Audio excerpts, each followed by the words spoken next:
Are you struggling to connect PyQt with OpenCV for video streaming? It can be really frustrating when you just want to see a live feed, but all you get is a still image. If this sounds like you, stick around because today we are going to solve this problem together. I totally get it. Many developers face this issue when trying to integrate video feeds into their applications. You're not alone in this, and it's a common hurdle in the world of programming.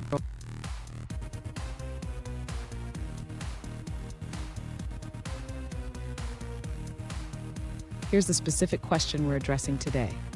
One user asked how to link PyQt with OpenCV for a continuous video stream. They mentioned that their application only captures a still image instead of streaming video. Sound familiar? Let's dive into the solution. So, what's happening here? The issue often arises from not properly implementing a loop to continuously capture frames from the video feed. We need to ensure that the application keeps updating the display with new frames. And make sure you stick around until the end. I have a bonus tip that will help you optimize your video streaming application even further. To begin solving the user's issue with streaming video in PyQt, we need to modify the existing code to include a loop that continuously captures frames from the video feed. Next, the user should implement a timer that updates the video feed at regular intervals. This can be done using the QTimer class from PyQt. Now, let's create a function that captures a new frame from the video feed and updates the label with the new image. This function will be called by the timer. Finally, the user should start the timer in the initialization method to ensure the video feed begins updating as soon as the application starts. Fun fact, the first video streaming applications were so slow that buffering was a common term. Thankfully, we've come a long way since then. Now let's look at the answers provided by other users.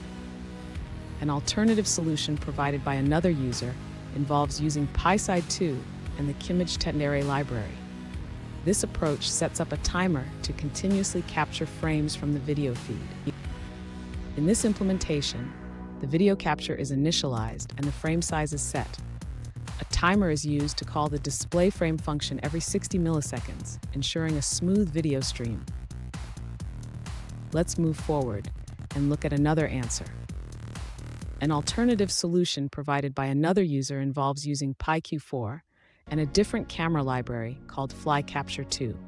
They created a separate thread to handle the video stream continuously. This approach allows for real-time video capture without freezing the interface. In this solution, the user sets up camera settings and starts capturing video frames in a loop. The frames are then converted to a format suitable for display in the PyQt interface. Here's that bonus tip I promised. Consider using threading to handle video capture. This can help improve performance and keep your application responsive. And there you have it. With these steps, you should be able to stream video from OpenCV in your PyQt application.